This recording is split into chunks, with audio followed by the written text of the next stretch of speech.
acting all high and mighty with just that much money. I have no plans to depend on someone who's still not married even after hitting 30. The first words from who was supposed to be my sister-in-law left me absolutely shocked. My brother then gave me a spiteful smirk. Sis, just go home already. Make sure you leave the wedding gift, though. The two of them laughed at me together. I felt something close to hatred for my brother and his wife, but the next words from my brother made me even lose that feeling. Well, even without your gift, I'll be fine. After all, our relatives love me, and they must have given me a hefty sum. Mom probably loves me more than you, and she might even give me all her assets. Hey, the way you're talking makes it sound like you only see them as cash cows. Can't help it. They are indeed good cash cows. I never thought my brother could be such a despicable person. I was foolish to have ever cared about such people. Despite it being a long-awaited reunion, I was disgusted by my brother, whose nasty character had only worsened since the old days. Having reached my limit, I left the two laughing together and walked out of the waiting room. My name is Jessica, and I'm 32 years old. I work for a foreign cosmetics company. After graduating from college, I worked at a different company, but was fortunately headhunted by my current company and switched jobs. My colleagues are also ambitious, and I work hard every day, inspired by them. This has paid off, and now I serve as a department head. Ever since I started working at this company and began to be recognized for my value, every day has been enjoyable. Of course, there are times when work is overwhelming, but the sense of accomplishment after overcoming those challenges is unparalleled. I've never before lived my days feeling as joyful every day as I do now, especially before going to college. I lived through quite restrictive days. I have a younger brother, 5 years younger than me, named Tyler. Ever since Tyler was born, my mother has been devoted to him. He was so cute that I ended up being second or even third priority. Being young, I couldn't fill the void of not getting attention from my mother with anything else. The more my father and relatives tried to give me attention, the more I missed my mother. In contrast, Tyler was the first boy to be born into the family in a long time, and he was the type who could easily be affectionate with anyone. Because of this, the relatives gradually stopped paying attention to me and doted on my brother instead. Moreover, I must say that I have a strong sense of justice and have always disliked wrongdoing. It's rare for someone to find a child who points out problems endearing. For these reasons, I gradually became distanced from my relatives. The last straw was Tyler's personality. Tyler, having been spoiled by our mother and relatives, grew up into someone who couldn't stand not being the center of attention, knowing exactly how to behave to get it. Put positively, he's adaptable and street smart. Negatively, he's got a bad character. I shouldn't have gotten along with such a brother. Tyler and I fought a lot, and every time our mother would take his side, I increasingly lost sense of my own purpose. Not just my mother, but the relatives started to favor only Tyler, and I began to feel uncomfortable whenever the relatives gathered. Seeing me like that, Tyler would say, "Why don't you go to the other room, sis?" His expression was all smiles, but his eyes were commanding, leaving no room for argument. At this time, my brother was in the first grade of elementary school. If something didn't suit him, he'd easily lie and make me out to be the villain. I had long lost any status as an older sister. When he said that, I had no choice but to leave. Yet, what hurt more than being treated as a nuisance by my brother was the response of my mother and relatives. When my father noticed my absence and asked, "Where's Jessica?" the relatives all shook their heads, and my mother simply said, "I don't know." Right then, Tyler chimed in with, "Speaking of which, the other day." and started his own story.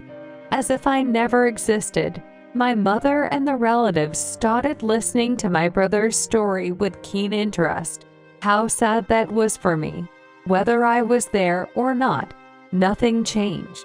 At such times, only Aunt Kathy, my father's sister, would be the one to worry about me. "So you were here.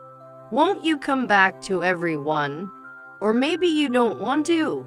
Whether out of sadness or frustration, I was quietly crying when suddenly my aunt was sitting beside me, and she gently rubbed my back while I kept my face buried in my knees. As I remained silent, my aunt began to speak softly. "I think I understand how you feel, Jessica. Maybe it's because I'm also an older sister. After my brother was born, he was always the one who got all the attention. Even now, our family has many women, right? So, boys are really cherished. I always thought it was unfair." You too, Aunt Kathy. I was surprised. My aunt was always cheerful and took charge at family gatherings. She never seemed that way to me. In response to my question, my aunt smiled gently. "Yes, as a child, I always envied my brother. But he wasn't much of a talker, so he wasn't the center of attention like Tyler is. I'm sure you have it much harder than I ever did, Jessica." While saying that, my aunt gently stroked my head. Being in 6th grade, having my head potted like that after so long made me feel a mix of happiness and embarrassment. Our family has close ties with relatives. Plus, Tyler has a way of cunningly, or rather skillfully, winning people over with his personality, doesn't he? Everyone gets completely taken in by him. What? Aunt Kathy? You thought of Tyler like that? I was surprised again because I didn't think anyone in the family saw my brother in that way. My aunt winked at me, seeing my surprise. "So don't forget, I'm always watching you, Jessica. If you'd like, I could talk to everyone about it." No, it's okay. Just knowing that you're watching over me is enough to make me happy. "All right, I understand. But if there's anything you want to talk about, I'm here to listen. You can always rely on me." From then on, I looked forward to family gatherings just to see my aunt. Even after leaving my hometown, I still regularly keep in touch with Aunt Kathy. Occasionally, I receive emails from my dad asking about my well-being. Since I rarely go back home, I don't know much about the current situation of my family and relatives. So, I never expected to receive such news from my dad. Tyler is getting married. Currently, I don't have a partner. My friends are getting married one after another. And recently, even my juniors at work are all getting married. Just as I was starting to feel a bit anxious, I got the unexpected news of my brother's wedding. Although I'm not dissatisfied with my current life, it still pulled me down. And then, as if to add insult to injury, I received a message from Tyler. Hey sis, long time no see. I'm getting married, and my partner is already pregnant. Don't worry about not being married yourself. I'll be the one to give mom and dad a grandchild. In return, I need a wedding gift of more than $10,000, including the cost for the baby. Kids are expensive, you know. My already nearly non-existent desire to celebrate was completely obliterated by my brother's typical attitude. I even considered skipping the wedding altogether. Yet, reminding myself that it's a once-in-a-lifetime event, I decided to go along with Tyler's request. On the day of the wedding, after the ceremony ended without issue, we were led to the family waiting room until the reception was ready. It was a reunion with my mother and relatives after a long time. Of course, the conversation was all about Tyler. I tried to accept it since he was the star of the day, but I couldn't help but be reminded of the past. It was a gloomy day, as if it might rain at any moment, and my mood darkened even more. My father approached me, saying, Jessica, it's been a while. How's work? Dad, I'm managing somehow. I see. How about coming back here a bit more often from now on? My father suggested, but I didn't feel up for it. Well, work's been busy lately. I'll try to come back when things settle down. Now, if you don't mind, I need to go to the restroom. Saying that, I left the family waiting room. I thought things might have changed a bit, but people don't change that easily. Indeed, being in front of my relatives still made me feel uncomfortable. Phew. A heavy sigh escaped me. Just then, my cell phone vibrated. Come to the bride and groom's room right now. It was a message from Tyler. What could he want at a time like this? While pondering, I made my way to the bride and groom's room. You brought it, didn't you? As soon as I arrived at the bride and groom's room, my brother immediately asked this. I was momentarily confused, but I understood the intention behind the question from my brother and his wife's sly glances. The wedding gift. I've properly brought $10,000. No complaints now, right? Congratulations on your marriage and pregnancy. Though my heart wasn't in it, I made sure to offer congratulations to be polite. However, I immediately regretted showing such consideration. That's too little. Didn't I tell you clearly to bring more than $10,000? And yet you only gave exactly $10,000. Normally, it's polite to give more than the requested amount. You're as inconsiderate as ever, sis. Hold on. $10,000 is well above the going rate. I brought that amount because you said you were having a baby. Isn't that way of speaking out of line? If you're going to act like that, I'm not inclined to be involved in the future. When I retorted, Tyler clicked his tongue exaggeratedly. Despite not wanting to come in the first place, and having brought the $10,000 as told, my irritation grew with the complaints I was receiving. Unable to contain myself and glaring at my brother, his wife beside him placed her hands on her hips and laughed at me. Acting all high and mighty with just that much money. I have no plans to depend on someone who's still not married even after hitting 30. The first words from who was supposed to be my sister-in-law left me absolutely shocked. Tyler also gave me a spiteful smirk in response.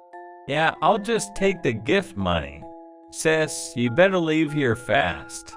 Make sure you leave the wedding gift, though. The two of them laughed at me together. I felt something close to hatred for my brother and his wife, but the next words from Tyler made me even lose that feeling. Well, even without your gift, I'll be fine. After all, our relatives love me, and they must have given me a hefty sum. Mom probably loves me more than you, and she might even give me all her assets. Hey, The way you're talking makes it sound like you only see them as cash cows. Can't help it. They are indeed good cash cows. That's why I invited fewer friends and more relatives. I never thought my brother could be such a despicable person. I was shocked at Tyler, who thought this way not only about the relatives, but also about our mother. And also shocked at his wife, who found it amusing. I was foolish to have ever cared about such people. Despite it being a long-awaited reunion, I was disgusted by my brother, whose nasty character had only worsened since the old days. Having reached my limit, I left the two laughing together and walked out of the bride and groom's room. Jessica? As soon as I left a bride and groom's room, I heard someone calling my name. It was Aunt Kathy. Seeing my aunt, my feelings naturally spilled out. Aunt Kathy, I can't take it anymore. I'm going home. When I said that, my aunt showed her anger. I heard what just happened. This shouldn't be tolerated. Everyone should know. But it's a fact that everyone likes Tyler. Even if I spoke up, I doubt anyone would believe me. It would be a problem if Tyler was forcing the relatives to give him wedding gifts, but that doesn't seem to be the case. If I just bear it, that's all there is to it. It's fine. I don't think I'll see them again anyway. Apparently, my aunt was worried about me looking uncomfortable in the family waiting room and followed me out, and it seemed she heard my conversation with Tyler and his wife. My aunt said it would be best to tell everyone, but having seen the two of them laughing and looking down on family and relatives, I had already given up. However, contrary to me, my aunt's eyes were filled with anger. Jessica, you don't have to put up with it anymore. I had no idea Tyler was like this. It's not too late to do something. I'll go with you. Let's reveal everything now. And if anyone still sides with Tyler after that, they can just be his cash cows for all I care. Encouraged by my aunt's words, I felt a firm push on my back. With my resolve set, I returned to the family waiting room with my aunt. Surprisingly, my maternal uncle immediately believed my story. Actually, the rumors at the company haven't been great either. I didn't want to doubt my nephew, and I thought some bad performance was tolerable. But hearing Jessica's story, it all makes sense. At best, I was probably only considered someone who gives him a paycheck. My uncle runs a company, and Tyler works there. Apparently, at the company, Tyler has been taking advantage of his position as the president's nephew to do as he pleases. Being the company's president, the relatives respect my uncle. Since such an uncle acknowledged my story, everyone gradually started to believe what I said. It's impossible for Tyler to be like that. My mother, who had been adamant to the end, began to harbor doubts not just because of me, but also as my aunt relayed her observations about Tyler. My mother, who had been asked for millions for wedding or childbirth expenses, seemed to have her own thoughts and ultimately accepted our story. My father seemed to have believed my story from the beginning, emanating an aura of anger. Then, after my mother and all the relatives had finally accepted what my aunt and I said, my father spoke up. I'm sorry for what my son has done. We made a mistake in how we raised him.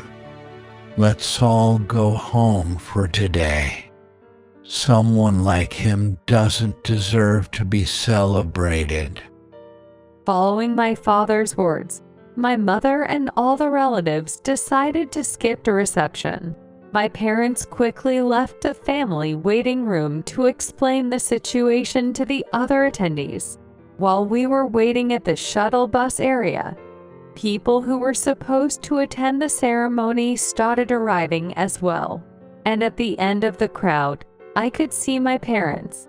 When my father caught sight of me, he nodded strongly in acknowledgement.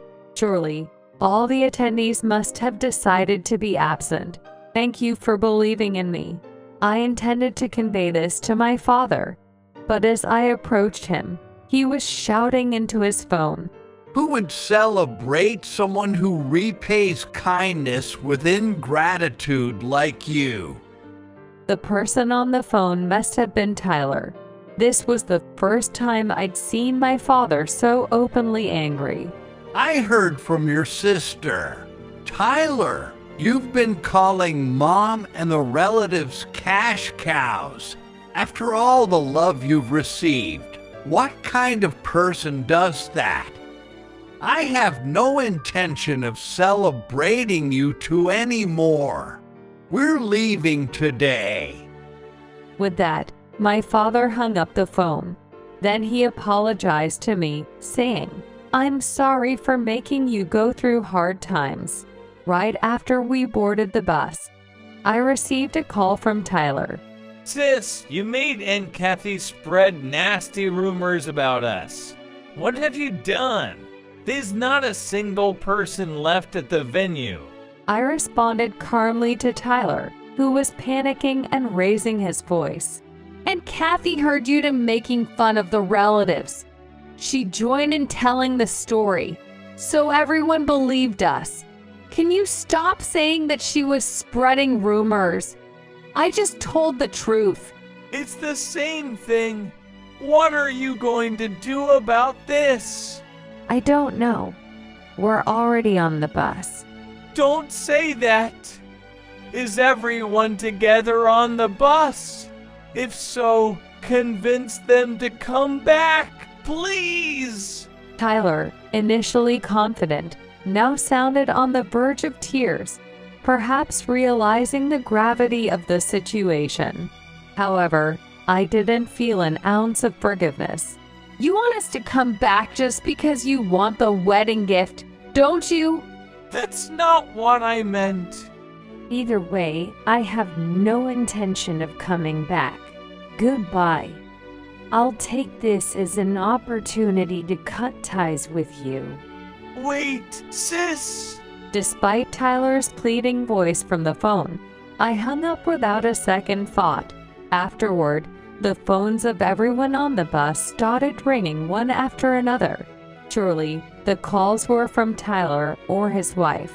However, no one answered the calls from someone who considered their family and relatives merely as cash cows. Thus, my brother and his wife ended up not receiving wedding gifts from me, our parents, relatives, or any of the attendees. It seems they were counting on the wedding gifts to cover their expenses and ended up in considerable debt because of it. Not just me, but it appears they also reached out to our parents and relatives for help. Yet no one was willing to extend a hand to Tyler anymore. Moreover, they seemed to have lost contact with the few friends they did invite. The punishment for my brother continued.